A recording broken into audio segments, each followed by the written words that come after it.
Hello, नमस्ते, good morning. सुबह सुबह स्वागत है आप सभी का टीचिंग विद पैशन पे। फिर से एक बार आपका बहुत बहुत स्वागत है। तो आज पढ़ने जा रहे हैं हम इंटेलिजेंस यानी क्या, तो बुद्धि। सबसे पहले एक गुजारिश है, सेशन को लाइक शेयर और सब्सक्राइब कीजिए ताकि मेरा उससे हौसला बढ़ता है। कृपया करके उतना कीजिए। और महत्वपूर्ण बात है कि मैंने टीचिंग को पैशनेट किया है। आप पता नहीं आपको क्या लगेगा क्या नहीं। आप यूट्यूब पे बहुत सारे सेशंस अवेलेबल है जिसको आप पढ़ेंगे, उसको पढ़ के आपको बहुत कुछ समझ में आएगा और नहीं भी आएगा, क्योंकि उनका जो पढ़ाने का तरीका है वो बहुत अलग होता है। और वो क्या करते हैं तो उतनी बातें नहीं समझाते जितना मैं ये नोट्स में लिख रही हूँ, जितना मैं मतलब अगर मैं किसी बात को इतनी दिलचस्पी से कर रही हूँ तो आपका भी फ़र्ज़ बनता है कि आप इसको लाइक शेयर और सब्सक्राइब कीजिए ताकि मेरा हौसला बढ़े। और आगे बढ़ते हैं। इंटेलिजेंस यानी बुद्धि जिनका जो हमारा दिमाग है उसमें ही बहुत ज़्यादा बड़ा पार्ट है, जो कि सभी प्राणियों को छोड़ के भगवान ने एक अमूल्य देन हमको दी है जिसका नाम है बुद्धि, इंटेलिजेंस। तो सबसे पहले पढ़ते हैं एबिलिटीज़। बुद्धि यानी क्या है, तो बुद्धि यानी क्या है, to abilities adjust the environment, मतलब पर्यावरण के साथ, आजू बाजू के पर्यावरण जो उसके साथ एडजस्ट करने की जो क्षमता है उसको क्या बोलेंगे, तो बुद्धि बोलेंगे। उसके बाद में एक और है ability to problem solving, problem solve करने की जो समस्या समाधान करने की जो क्षमता है वो इंसान में है, उसको बोलेंगे एबिलिटी टू प्रॉब्लम सॉल्विंग। आगे आएगा पर्यावरण में समायोजित नया सीखने की क्षमता, पर्यावरण में जो कुछ है वो सब कुछ देख के कुछ नया सीखने की क्षमता है यानी बुद्धि। उसके बाद है एब्स्ट्रैक्ट थिंकिंग यानी अमूर्त सोच, जो सामने नहीं है उसके बारे में भी हम सोच लेते हैं कभी कभार, बहुत बार, तो वो बुद्धि के अंदर आता है।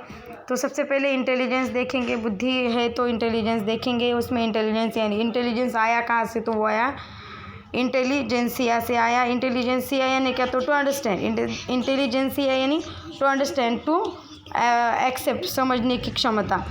इंटेलिजेंस टेस्ट फर्स्ट टाइम दिया तो 1905 में, 1905 में, तो वो दिया अल्फ्रेड बीने नामक एक व्यक्ति थे। उन्होंने पहली बार क्या किया, तो ये जो टेस्ट है इंटेलिजेंट टेस्ट लिया। उनके साथ एक और व्यक्ति थे जिनका नाम था थियोडोर साइमन और अल्फ्रेड बीने, ये दोनों ने मिलकर क्या किया, तो फर्स्ट इंटेलिजेंस टेस्ट दिया। उन्होंने क्या किया, तो बच्चों पर प्रयोग किया। 14 सालों तक के जो बच्चे थे उन पर क्या किया, उन्होंने एक्सपेरिमेंट किया, प्रयोग किया, उनकी बुद्धि का परीक्षण किया और वो टेस्ट उन्होंने किया। First time they gave Alfred Binet first time gave intelligence test. वो फ्रांस के थे, यहाँ पे लिखा हुआ है फ्रांस के थे। जो मैंने बहुत छोटी छोटी बातें जिनको मैंने इसमें नोट डाउन किया, ये बहुत महत्वपूर्ण है। जो जिन्होंने इसको देखा, इसकी क्वालिटी को देखा, तो उनकी ये समझ में आएगा, क्योंकि इतना फेवर कोई नहीं करता, इतना प्योर कंटेंट आपको कोई नहीं देगा।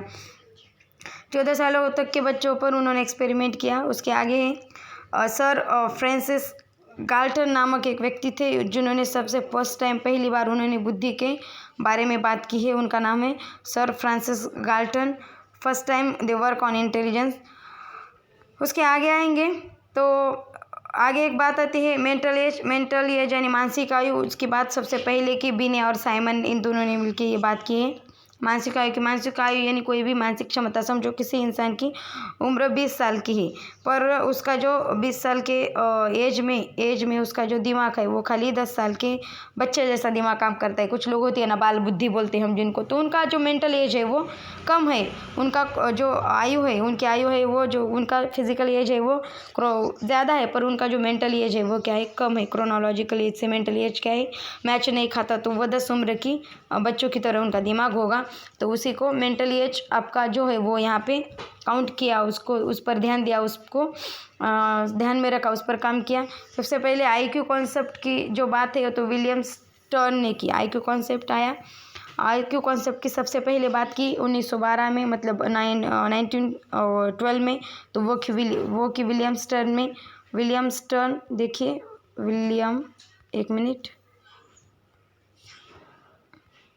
विलियम स्टर्न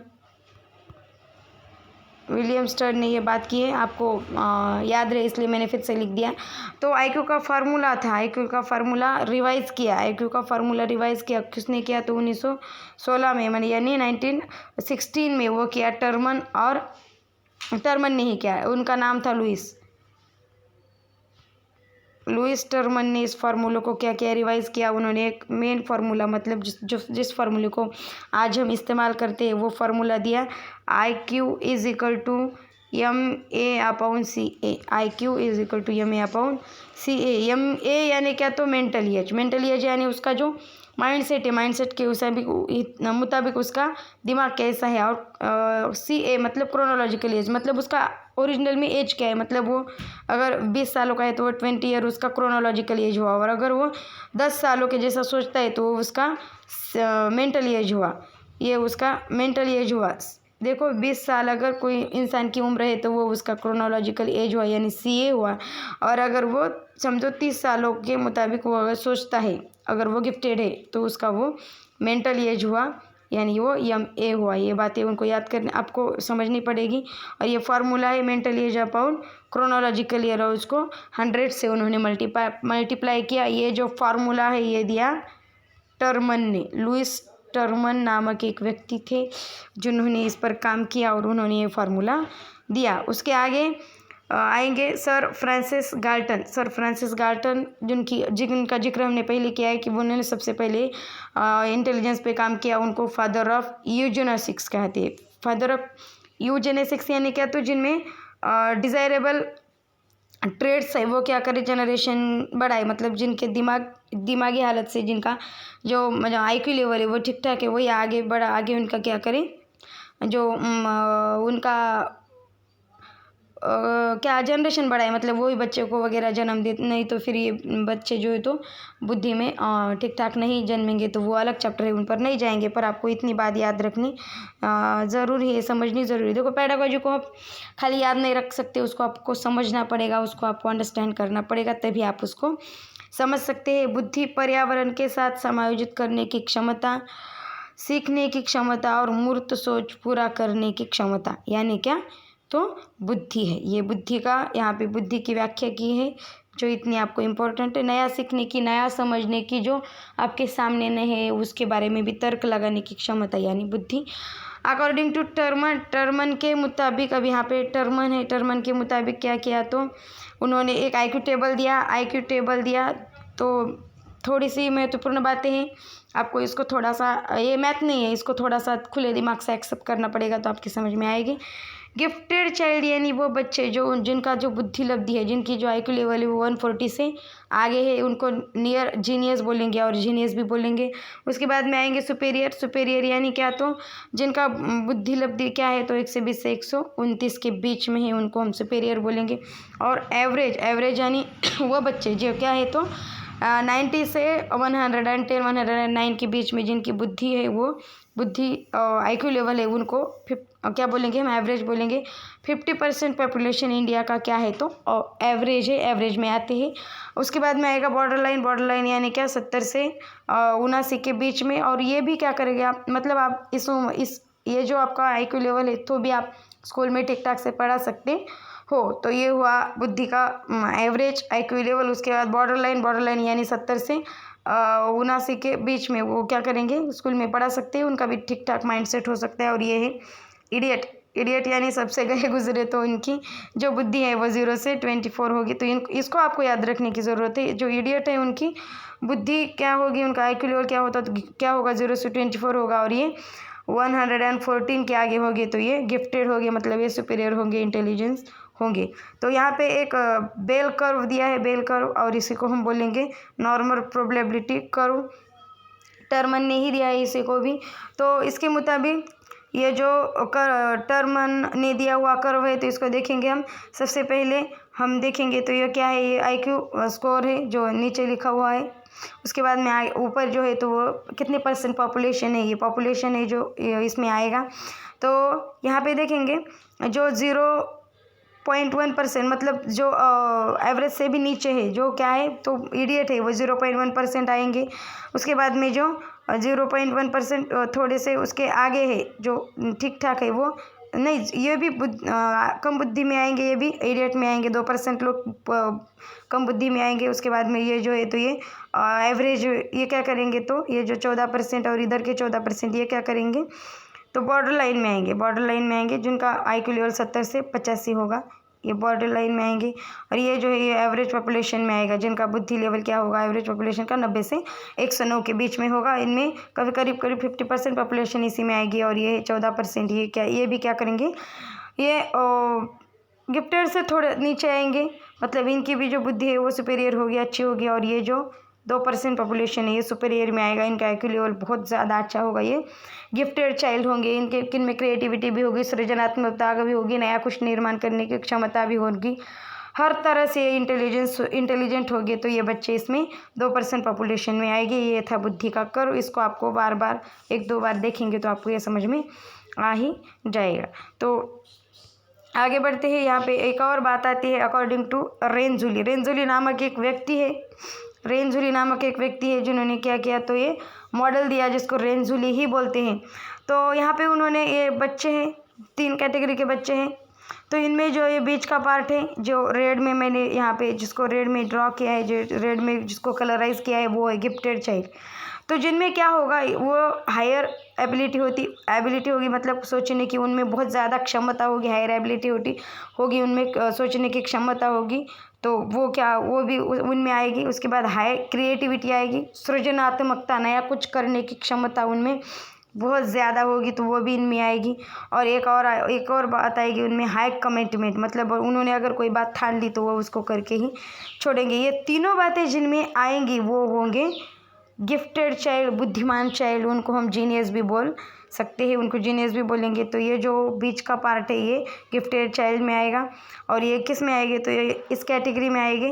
तो यहाँ पे ये स्टैंडर्ड डेविएशन दिया हुआ है इसको डेविएशन बोलेंगे, इसको 6 भी नहीं बोलेंगे, डेल्टा भी नहीं बोलेंगे, इसको डेविएशन बोलेंगे।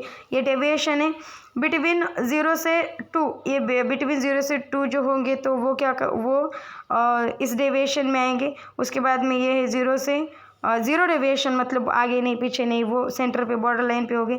बिटवीन 2 से 3 जो होंगे वो एवरेज में आएगी। और ये जो है आफ्टर 3 डेविएशन, मतलब ये 130 से 145 के बीच में जिनकी बुद्धि होगी, जिनका IQ लेवल होगा, वो क्या होंगे, ये होंगे गिफ्टेड।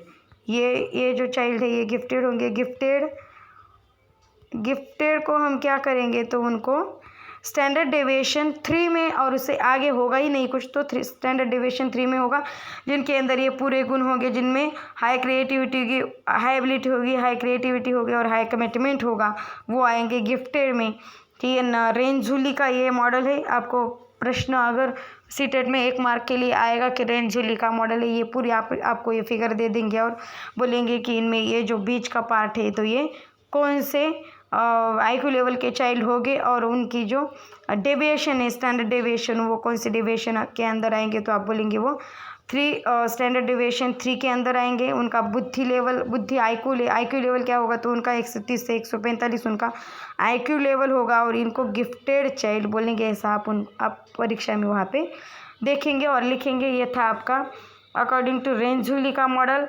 तो हमने इतनी बातें देखी आज, जो रेंजुली का मॉडल देखा, उसके बाद में टर्मन का जो ये नॉर्मल प्रोबेबिलिटी कर्व है ये देखा। ये है इधर के 100, ये 0 यानी क्या है, तो ये एवरेज है।